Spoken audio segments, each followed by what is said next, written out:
Welcome back to the Strength and Speed Podcast. I'm your host, Conquer the Gauntlet Pro Evan Preparis. I have a guest on the line with me. It is not Brenna. As usual, she is busy, but this time she's actually at NORAM Championship getting ready for the race. She's actually up there doing build crew. So I know this will come out before NORAM event goes off, but if you're heading up to Vermont, I know they still need volunteers, so definitely head up there. Take a chance to give back to the OCR community by volunteering at NORAM Championships. We're also going to have Brent on the line before the race to talk about build crew and kind of what we can expect for the NORAM Championships up in Stratton, Vermont, the weekend of August the 11th. This episode is brought to you by Hammer Nutrition. For those of you who are looking for a great endurance fuel, Hammer Nutrition has a variety of products that can help you reach your goals. Personally, I use Perpetuum. It's a fat, carb, protein blend that I use for all my endurance races, and it gives me consistent results, which I'm really happy with, especially with a race that's so long and has so many variables. Perpetuum's giving you consistent results through solid fueling, and I also use their gels, which have some branched-chain amino acids in there. So some great products there, and then my other favorite one is REM Caps, which is a melatonin, helps you sleep deeply at night, helps you recover and get ready for your next race. We're going to be talking all about all that stuff and more on today's episode, which is all ultra-OCR focused, my favorite topic. On the line, I have Sam Oleskey, a member of Strength and Speed Developmental Team. She's 36, lived in Ohio her whole life, played baseball and softball growing up, has 2 associate's degrees, business management in 2006 and physical therapist assistant in 2018. Been working retail since she's been 16, mostly in management. Started running OCR in July 2013. Her first OCR was August 2013, which was a Tough Mudder. First win was at a local OCR in August 2014.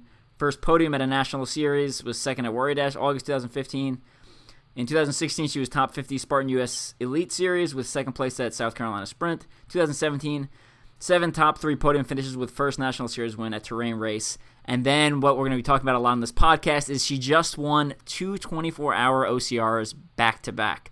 So she won Shale Hill for the females up in Vermont, and then a week later raced Dirt Runners Warrior Rush 24-hour division, and didn't just win the female division, she won the whole thing. So Sam, welcome to the show. Thank you for having me on. Oh, that is awesome. So what I love about reading through your bio is a lot of times when I write articles and I talk about goal setting, your bio reads like some of the goals I set where like it's stepping up your goals every year and you keep getting better. So I just think that's awesome as I was reading through your bio. Yeah, it's kind of what I was working on, is building up to the ultra races this year. Yeah, and you've been absolutely crushing it this year, which we're going to talk about. So first of all, let's talk about what drew you into OCR in general.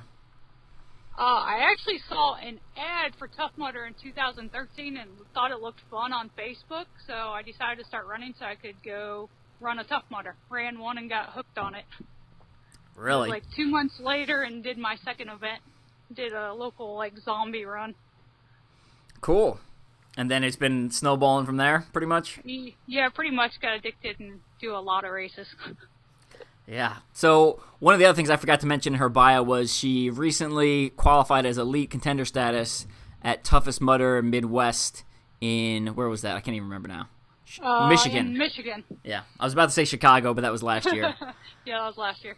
So if some of you have heard her name before, it might be through that, or it might be, I post her all the time, all over Instagram on Strength and Speed, because you're always representing, so it's really easy to reshare all your stuff. Yeah, I try to. I appreciate it. Well, before we start talking to Ultra OCR, let's talk, so you were one of the first people, not just one of the first females to apply to the developmental team. Like, you applied before I had a book out, before I had a podcast. I'd only been writing for Mud Run Guide for probably about 6 months. So how did you end up hearing about Strength and Speed, first of all? It's kind of funny. Like a month ago, I was talking to Sarah, and she asked me the same question, and I honestly don't remember. It had to be on Facebook somewhere, but I honestly don't remember. No worries. All right, yeah, because you were like, I remember you as being one of the first people to apply, period, when I brought out the idea of it. I had seen your post somewhere. I don't know if it was through Mud Run Guide or through your Facebook page, but it was somewhere through Facebook I saw it. Oh, right on. Cool. All right, well, before we get into the two 24-hour races you just won, which is awesome, by the way. I know I've said it a couple times.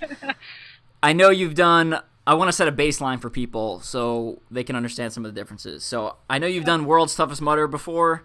Tell us about that experience and kind of what your thoughts on World's Toughest Mudder were. I tried World's Toughest in 2015. I don't think I was really ready then because I had been doing Tough Mudders all year, doing multiple laps, but I don't think I was really ready for what World's Toughest and now the water so much and the weather and that, and I had problems with my IT band all year, so that one going in and out of the water actually ended up froze up and couldn't get out of the water because I couldn't move my leg. So that one was kind of like a fail for me, but I learned a lot of lessons to kind of build on and build up my running more than I had been, so it was a little bit better now. Gotcha. And then just talk about some like what your experience was in general, like the community and the your opinion on some of the obstacles type stuff. The community's great with Tough Mudder, which is actually why I ended up running World's Toughest, just because going to so many events and talking to so many people in the community, it's so great getting to know everybody, and they're all so friendly. When you go out to the event, there's always somebody out there on the course helping you out with an obstacle, no matter what it is. They'll do everything they can to help you, just even if it's talking to you to keep you moving. The obstacles, a lot of the typical Tough Mudder obstacles, but there's a lot more on that shorter course than we're typically used to with them. And to me, it was a lot of fun, but very difficult at the same time, more than normal course. So I enjoyed the challenge of it a little bit more that way. Doing Funky Monkey and like Everest and all that. You always got help there on Everest on that course. It's pretty nice. Cool. So I think that kind of aligns with most people's experience and expectations at Toughest Mudder or World's Toughest Mudder. So now I just wanted to set that baseline. So now we're going to start talking about some of the other 24-hour OCRs, which I'm sure we'll get to are pretty different. So you recently, a couple weeks ago, did Shale Hell, which is a 24-hour race in Vermont at Shale Hill Permanent Obstacle Course Facility in Benson, Vermont, which is near Killington. That's actually the last 24-hour race they're holding. They're going to be closing their doors for good this coming February after their 8-hour Polar Bear Challenge event. So explain to people what Shale Hell is like. Shale Hell is, I think you said it was 6.5 mile course. It has somewhere like between 50 and 70 obstacles. I don't know exactly the count on them, but there is a lot of them. It's a lot more running. Or a lot more obstacles than you have running in between. And he has some pretty difficult obstacles because you can take a typical obstacle like a Z-wall and he makes it a lot longer. So the challenge there with all the obstacles is just pretty grueling in itself. Yes, I've definitely experienced that. And the Z-wall you're talking about is more like, there's not even a letter to describe it. It's like a double Z-wall. But then in between the Z-walls, it's either a balance beam or an overhead traverse. So it really destroys your grip. It does. That was like a super long one. I didn't expect that. All right, what was your favorite aspect of the course, the Shale Hell course? I would say the challenge overall of all the obstacles, which the reason I signed up for that race was I heard it was like the hardest race with so many obstacles. It would just be a grueling race. So to me, that was the best part because it ended up grueling. I think I ended up doing more penalties towards the end than I actually completed obstacles because it was just tore up my grip. And so it lived up to the expectations that I had of being a really tough course. Gotcha. And I know they do something interesting with their penalties. Talk about what the penalties are per lap. Yeah, you have the first hour to run. You don't do any obstacles, and then after the hour, the air horn blows, and you got to start completing obstacles. In the first 2 laps, if you fail an obstacle, you have to do 25 Spider-Man push-ups, and then it drops down for lap 3 to like 15 Spider-Mans, and then lap 4 you have to do like 7 Spider-Mans, and then lap 5 you get to run with no penalties. You have to actually attempt an obstacle. You can't just touch and go. So you have to attempt all obstacles, but if you fail, you have no penalties on that lap. And then he goes to, I think, like, the next one's like 30 jumping jacks. And then there's, I can't even remember what them all is. The one lap, your penalty is you have to sing the national anthem. Then he goes to just time penalties. You fail an obstacle, you just got to wait so long before you can move on. So he kind of keeps it interesting and make you think as you're going, make sure you check that penalty board so you're doing the right one. Yeah, definitely an interesting aspect, and I liked how the penalties... so there was a higher cost for failing something on the first couple of laps. That being said, the course is designed for a single-lap course, and actually, I would say it's almost too hard for multi-lap because it turns into a pretty big penalty off, at least through my experience, the 2 times I've been up there. That's what I thought. It's definitely a great single-lap course, but trying to do those multi-laps, you just pretty much wear yourself out all around, and those penalties getting easier is nice, but then you end up doing more, so in the same way, it's not so nice. Yeah. So what would you say your least favorite aspect of Shale Hell was? I don't know. I liked it all, but I'd say ended up having to do so many penalties was kind of defeating to me. So that's probably my least favorite part. The running and all that wasn't too bad because you don't got too much distance between the obstacles. So I'd just say so many obstacles being that you do so many penalties was probably my least favorite part. Yeah. Now, I know at World's Toughest, you described it a little bit, but, I kind of describe it as like a big party, and everyone's helping each other, and there's always people on the course. How do you compare that to something like Shale Hell? Shale, if you see people, everybody was friendly, and when you come into the pit, there's always people. They have a big old fire at night, so there'll be people sitting around the fire, and then they kind of cheer for you when you come in. But most of the time when you're out running on the course, because it's such a smaller event, you'd be running by yourself for a while. There was one lap I actually ran the whole thing and didn't see anybody. Yeah. So it's a lot lonelier course. So it's more of a mental thing, and if you see some kind of animals at night, they kind of look different when you're out there by yourself. So it gets kind of lonely. Yeah, absolutely. I describe Shale Hell as it has a little more of that ultra experience. Like if you've done ultra trail races, a lot of times you'll end up by yourself for long stretches of time, and that's kind of what Shale Hell was like for me, where be on the course and it'd be like 3 a.m. and it's like, well, haven't seen someone in like an hour. Better keep running. It's definitely like that. You will not see anybody for a while.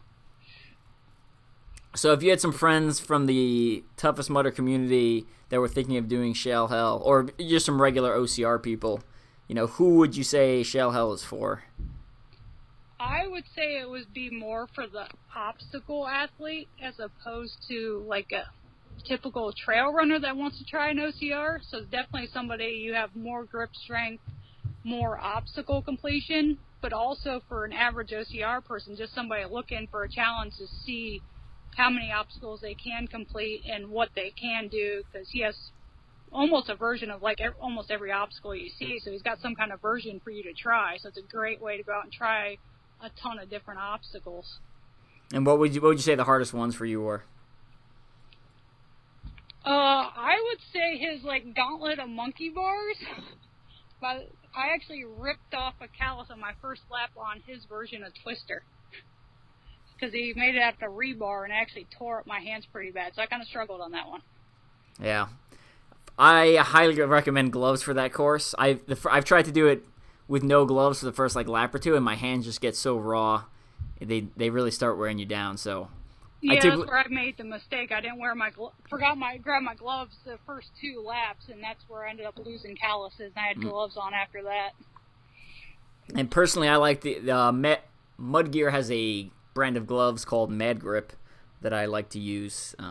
Nothing's better than bare hands on grip obstacles, but that being said, for things like walls or, there's like a hoist that you do at Shale Hell, I highly recommend gloves, just because even just that, touching the tops of walls and pulling yourself will really wear your hands down over the course of 8 or 24 hours. What gloves did you end up going with? I had old batting gloves I used, and then an old pair of workout gloves. Neither one was the best option, because I normally don't wear gloves, so I really didn't have a good option, so I kind of failed there. All right, good to know. All right, now, You did that one, and then a week later, Dirt Runner, for their final event, was putting on another race called Warrior Rush, and Warrior Rush had a couple different options. They had a 5K option, they had a 6-hour option, and they had a 24-hour option. Now, I came up for their final event because they always give out pretty cool prizes if you win, and their course is just a lot of fun. We've talked about it before on this podcast with Lisa Nondorf and with Jordan Buscemi if you want to go back and listen to those old episodes. But I went up for the 6-hour, and a week later, Sam, you went over for the 24-hour. So knowing that you had two 24-hour races a week apart, which I don't recommend, and I don't think any personal trainer would recommend. Yeah, I don't think anybody would. You know, what was your recovery plan and or training like between those two events? Well, I also did something else in between there I wouldn't recommend because I had to drive back from Vermont to Ohio on Monday, and then Tuesday I had my national licensure exam to be a physical therapist assistant. So those 2 days were pretty much done, and I was tired taking a test. After that, it was unpacking and washing everything and then repacking everything, and then I usually soak in Epsom salt. So that was about all the recovery I really got in before I had to drive out to Illinois. That is brutal. And what's funny is I wrote an article on Motor and Guide a couple weeks ago about how like you're supposed to take it easy and not mentally stress yourself because basically studies have shown that even if you don't do anything physical but you do something mentally taxing, it wears you down and then your performance suffers when you have to do something physical. So yeah, I thought about that on my way out to Vermont as I was studying for my exam the whole way. So that makes it even more impressive. But basically you did nothing physical in between, which... no, I didn't. Yeah, for two races like that, you know, you're not going to gain anything. You know, at most, some walking or some easy cycling is just going to flush the blood around, and that's about it. For something like that, the goal is just to recover and be able to, you know, walk/jog again a week later. Yeah, pretty much. I mean, I did some walking, obviously, with unpacking everything and laundry and all that, so I was doing some walking around, but that was about the extent of my physical activity. All right, now explain the Dirt Runner course to people, because I think a lot of people have not been there. That one, it was like a 3.5 mile course, something like that. He says a 5K. It was a little bit long. He starts off, you do a little run, go in a cargo net, and then go to his rig that he has. He has it pretty early in the course. That's maybe an eighth of a mile in or something. It's not very far in. And then you get to this wide open field that he mowed past. Has a bunch of walls, bunch of crawls, and a bunch of carries sprawled out in this 2-mile field. So it's a pretty grueling field out in the sun to start the race off. And then you get to run into the woods, which he has monkey bars and like a slant wall. I think you have balance beams in a couple of them, and another really long tube crawl, some over-under logs. And then once you get through all the short run in the woods, you get out to the end, which he kind of has a gauntlet. He has a bunch of obstacles, which one that I saw got a few people was you had to climb up this wood thing, jump into the water, swim, and then climb up a 20-foot cargo net and jump back down into the water. And there was quite a few people stuck at that one. So that was kind of intimidating. And then you finished doing a few other obstacles. That one's super fun, and actually sometimes, for me, this course was run in reverse. A lot of times he runs it in the other direction. Okay. And there's a version of that where you start on the platforms and actually swing to the net like a pirate, like a buccaneer from Goonies, grab onto the net, climb over it, and then drop in. So it was interesting to run it in reverse where you jump off into the water, but... Yeah, I saw those ropes. I was wondering. I was curious, but it was a little intimidating on top of that cargo net swaying over the water. Oh yeah, and that thing moves real well, especially when you're up at the top. It really does, and then when you get a bunch of people on it, it was really moving. Cause I think there was 4 of us on it at one time, and that thing was moving. Nice. All right, so you continue with the gauntlet of obstacles. What else do you have to face in that final 100-meter stretch? You have a couple more, slant slip walls, whatever you want to call them, and then, I don't know what he calls them. He has these huge climbs where you have to climb up the logs, turn around, and then climb down them. He has a couple sets of those. You got a tire flip, and then a tire carry. And then you have to climb up a tire. And then you got, a weaver type obstacle, and then you have something that's similar to tip of the spear. I want to say he calls it Delta Force. Yep, Delta Force Grip is his name. And then you got a couple Atlas carries, and then a little swim through a short, like, pond. And then you got to climb up another small cargo net, and then he called it like an assault wall. You have this climb up this big wall that he has wood sticking out of. It's kind of a unique looking thing. And then you go to a rope climb, and then a cargo net that's like horizontal that you have to do like monkey bars, and then you got a barbed wire crawl to the finish line.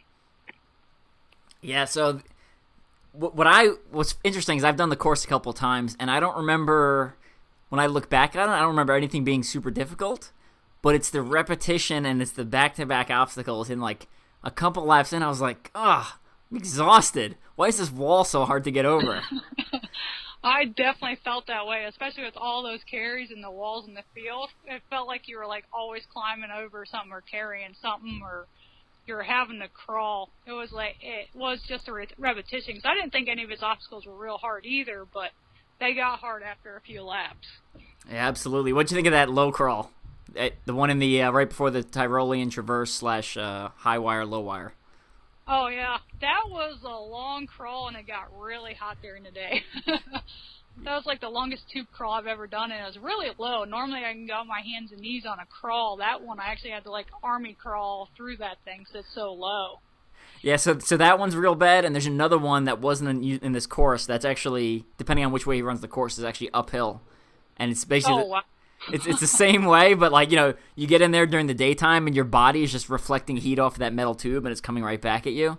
And I just come out of there dripping with sweat every time. It's brutal. Yeah, I'm kind of glad I didn't have to do the uphill one. And the other thing is the backside of the course has a lot of like ravines and a lot of single tracks, so it's a lot harder to run on. The Warrior Rush course I thought was real nice. It was pretty much the whole thing was runnable, minus there was like one small section of very thick mud before you entered the gauntlet of obstacles. Yeah, it was definitely runnable. That was the only spot, and it kind of got worse through the night when it started raining in that spot, so it got real swampy. But other than that, it was really good running. Now, he did have a spear throw, but there was a unique twist to it. Tell us about that. The spear throw was, he tried one attempt, and if you failed it, you got 10 burpees. But you could take a second attempt, but if you missed that one also, then you had to do 20 burpees. So he gave you a second shot, but then you ended up with more burpees if you missed twice. Did you end up taking the second chance at all? I did. I only needed a second chance once, and I actually got it on the second shot. Oh, really? Yeah, so I actually got really lucky with my spear throws. So I ended up doing 5 laps, and I hit it 3 out of 5 times. I never took a second chance, and it's also it's also more times than I've hit a spear throw pretty much for the rest of my OCR career cumulative, so I was really excited about that. Yeah, I used to practice it, because in 2016 I did so many Spartans. We made a spear at home, and so I was practicing at home, so I don't really struggle with that one anymore. Right on. Now, tell us about the end of your race. So you end up... Yeah, tell us about the end of the race. The end of the race, I came in... He actually hit... My whole end of my race was kind of weird with a twist. I actually came in from the 9th lap, and he had this thing that after a certain time, there was no obstacles, but you had to bear crawl, or I think he called it duck walk, the 2-mile field. But you didn't have to do obstacles. So that was a pretty bad option. But I got out in my 10th lap, and I only had to bear crawl maybe like an eighth of a mile by the time I got through everything in the field before it hit the time that we had to start doing that. And so I got through that and got so about a mile and a half of the course I got to run with no obstacles. Came in for my 10th lap. He told me I won, and I told him, I was like, well, I'm going to go out for one more lap. And he wasn't understanding why I wanted to go for one more lap when I had won it for the females. I told him the guy that was first place did 10 laps. He won the males, so he took off. So I figured if I did one more lap, I could actually win it overall since he had gave up. And I've never won a race overall, so I thought that was a pretty cool accomplishment to go for. And I had plenty to go, be able to finish one more lap. Well, I love that ending. I was, I'd done the 6 hour and gone home by that point. So I think I was texting you or texting someone from Strength and Speed. And when I heard you were going back out for another 11th lap for the overall win, I was super excited because I just thought it was awesome.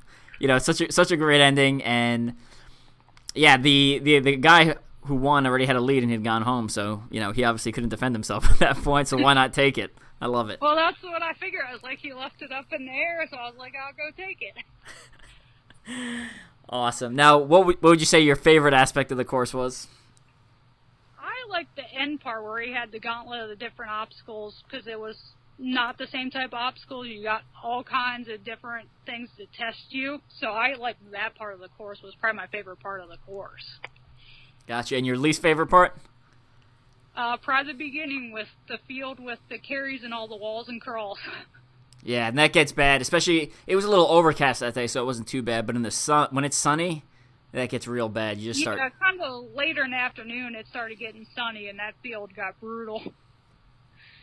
Absolutely. So, who would you recommend dirt runners 24-hour race for? I would say about anybody that enjoys OCR could go out and do it. Somebody that really likes walls and to do he had a lot of heavy carries, so somebody that's really good at the heavy carries would definitely enjoy the field the way he had it set up. But it's definitely a friendly course for anybody that wants to go try an OCR event. Yeah, and tell us about the finisher prizes and participation prizes. He gives, for anybody that participates, you get a finisher's medal with the Warrior Rush logo on it, which is pretty cool looking medal. And then if you do the multi-laps, for every lap you complete, you get a coin that has a Warrior Rush logo on it, and on the backside in Greek it has respect is earned, not given, but it's wrote in Greek. And you get one of those for every single lap you complete. So any finisher of the multi-laps get them. And then top 3 get a skull award. And then first place overall for the 24-hour event got a Trident medal, or Trident also, that was in gold-plated. So they have some pretty nice awards for finishing that race. And when we say Trident, we're not talking about the Battle Frog Trident, which I can put in my carry-on bag and then check my bag, right? It's a full Trident. Yeah, this thing's almost as tall as me. It was huge. Yeah, and for the 6 hour, it was the winner got he's called the Ares spear, so it's some similar big spear, but instead of having a robust spike at the top, it's more of a smaller arrowhead type spike. And the skull she's talking about, I mean, it's made of concrete. It's heavy. It's like a 15-pound skull. Yeah, that thing is heavy. So I was really glad I drove to the event because I don't know how I would have gotten that stuff on a plane or what I would have done with it. That definitely was not going in check bags. You'd have to put it in a check bag. It wasn't going to go in a carry-on. Yeah, I'd done their Dirt Runner Midwest Mayhem last year, and for the finisher, for winning that, I got a concrete dragon skull, and then I also got a full-size sword. So there's no cash prizes, he doesn't. Sometimes he does cash prizes for his events, but usually not. But the finisher prizes to me are always worth going out for because they're pretty insane. And then the Warrior Rush medal is super nice too. It's it's not just a circle. It has the spears that extend off of it. So when they cut them like that, they're actually a lot more expensive. And then the coins themselves are the size of finisher medals. They're big and heavy. They're pretty awesome. Yeah, they were definitely. He has some of the best awards I've seen. Absolutely. And when we say he, we're talking about Taki. I'm not going to try to pronounce his last name, even though I'm Greek. Most people just call him TK. If you pay attention to Facebook or follow Dirt Runner or Warrior Rush, they each have their own page now. You'll see him posting there all the time. He's also the guy behind OCR Greece. He's one of the head guys behind that. So you can like them. Head over to Facebook and like OCR Greece and Warrior Rush. One of the cool things about Dirt Runner and Warrior Rush is they're taking it mobile. So that was the last event at the permanent facility in Marseilles, Illinois. They're going to be going mobile, so first stop is going to be at the end of August, same weekend as Endure the Gauntlet. It's going to be at Black Diamond Obstacle Course in Ohio, and it's the DRX Games, which we've talked about before on this podcast when Christopher Belvin was on. So if you want to go back and listen to that, if you haven't listened to it, I would check that out. All right, let's talk about some of your fueling. So what did you use? I mean, these are two real long events, and they're a week apart. How did you fuel for these events? What's your technique? For the endurance events, I've been going with Hammer products for my drinks. I've been using Heed, Sustained Energy, and Perpetuum.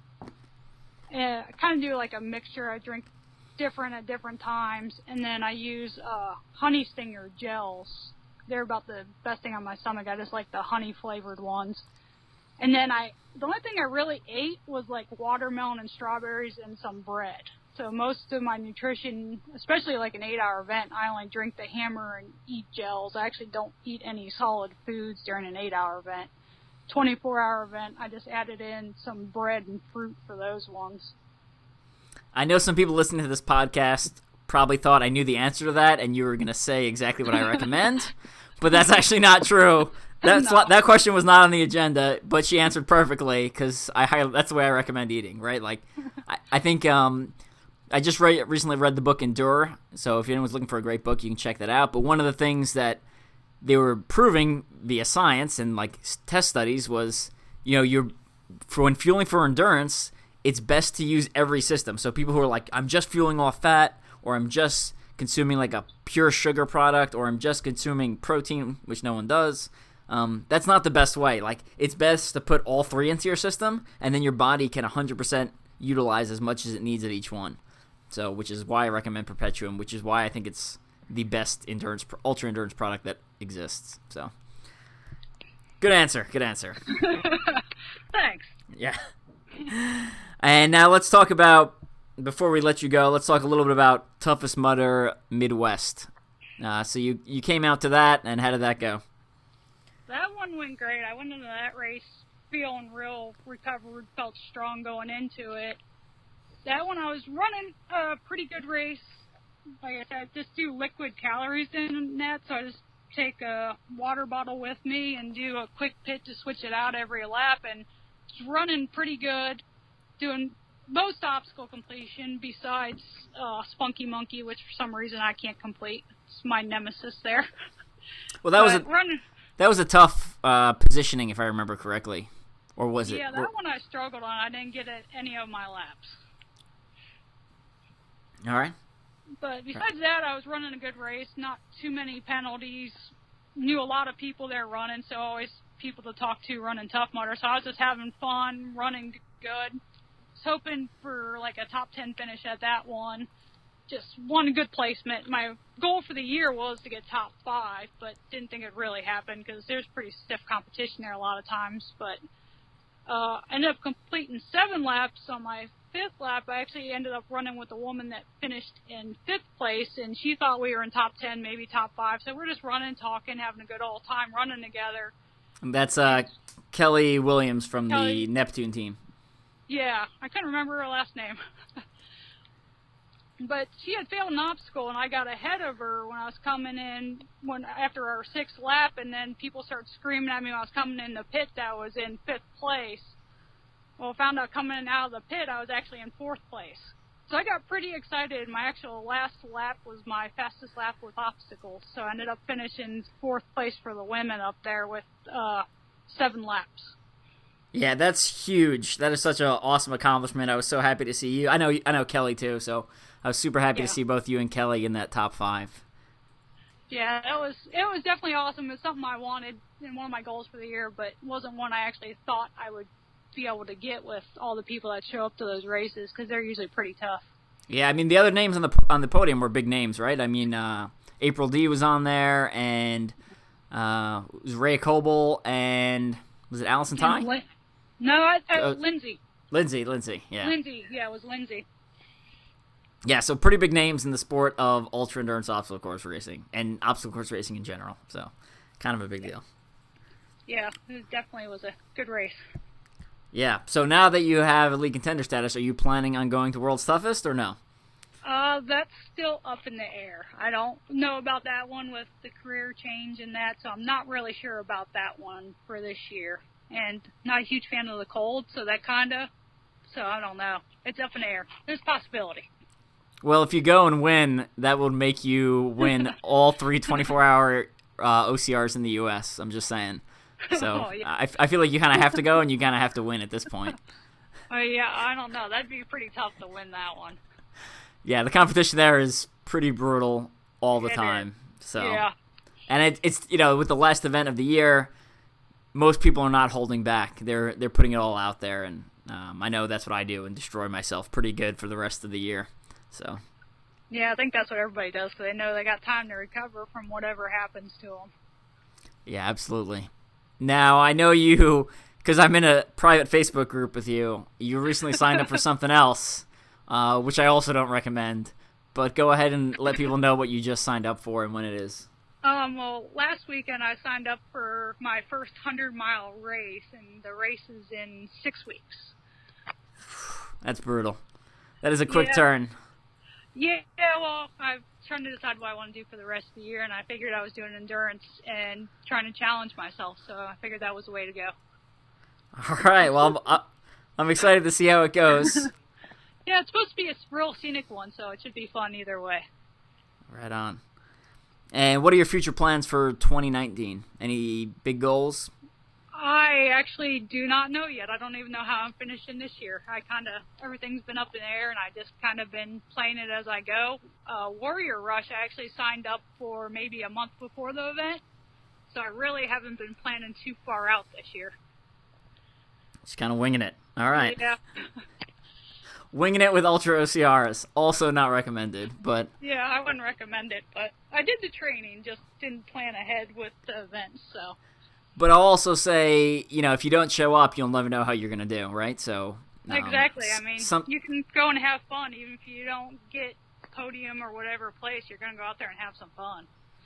Yeah, I just did Conquer the Gauntlet this past weekend as we were recording this, and it was a week after Warrior Rush, and I had literally no expectations of doing well, just because I wasn't sure my body would bounce back in time, and it ended up turning out really well for me. So, yeah, I ended up winning, which I never won a straight regular Conquer the Gauntlet event before, so I was super excited. And if I was planning out my schedule and doing the smart thing as a personal trainer would do, I would not have signed up for that because in my mind I would have been like, I'm not fully recovered yet, so why am I going to go race there? But sometimes you roll the dice and sometimes you come up a big winner. So definitely.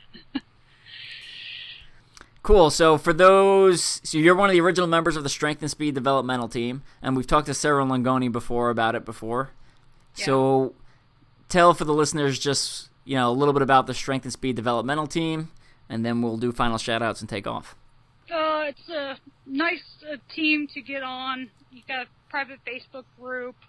You can ask any kind of advice you want. Usually there's people all kinds of different disciplines within OCR, running and strength, so you get a lot of good recommendations, training tips, and you make a bunch of friends that you can go to an event and then we see them and your teammates, so you get along. It's a good group to learn and run with and have a good time with, and I've definitely got a lot of good training tips out of the group over the years, and definitely helped me with this year with my ultra running. Right on. I know you stayed with Sarah for Toughest Mudder Boston a couple weeks ago. Yeah. So save some cost on hotel money there. And then on top of that, we try to keep it small so you get quality answers as opposed to, if you post in some of these larger Facebook groups, you'll get literally every answer in the book from good to this is a terrible idea type answers. Yeah, a lot of fake answers. Yeah, and people being sarcastic, and you can't tell they're being sarcastic because you don't know them. But every year we do an application period. Usually it's in December, January when racing season kind of dies down and I have time to actually read through people's applications and pick people. So if you're interested in applying for the Strength and Speed Developmental Team, you can apply during that period, so December, January time frame. But we also do essentially paid-for memberships too. So if you look on the Team Strength Speed store online, you can actually buy into the group, and that, again, gives you the same benefits, but you have to pay up front. So keeps the group small, keeps the group consistent, and keeps the advice on there solid, as opposed to, like I said, which opening the floodgates. All right, before we go, any final shout-outs you want to give? I guess I will to my fiance, Nathan Till, because he basically plays my chauffeur, training partner, obstacle builder, pretty much anything I need for OCR he helps me out with. And probably Honey Stinger, because love their gels, good products. Have you tried their just straight honey? It's like a honey in a bottle. Yeah, I've actually had that. I got it free with something, and it was actually pretty good too. It's really good. Like, yeah. I usually don't buy honey, but that's when I do buy honey, I typically go with that because it tastes good. Yeah. So good stuff. All right, well, we're gonna take off. If you are interested in ultra-ocr, head over to teamstrengthspeed.com to the online store. You can pick up the ultra-ocr Bible. Again, it has all my secrets and training tips and techniques and all sorts of good stuff for endurance racing. It's also got interviews with some of the best in the sport. It's got 3 different training plans in there that are modular. So the way I broke it down was, I know people like to race in between ultra OCRs and doing short courses. So a lot of times people don't have a straight 16 or 18 week period to build up for their race. So what I did was essentially break it into 3 or 4 week blocks. So you can do a block here, do a shorter race, and then pick up a couple, a week or 2 later with a different block and continue to build that progression over several months instead of, trying to cram it all in the last minute. So good stuff there. Also, if you're interested in some of the Hammer Nutrition products we talked about on this show, referral number 240887, which is on the Strength Speed website or on the Facebook page. You can use that for 15% off your first order. So lots of good stuff there. Sam, thanks again for coming on the show. And thank Nathan for me. He's awesome. He recently put together a couple of videos for the website showing how to build your own spear and how to build some of the other obstacles that are pretty low-cost solution if you're looking to get some good training in, but want to build your stuff at a cheap rate. So good stuff there. Thank you for having me on. All right, Sam. Thanks again, and we will talk to you later.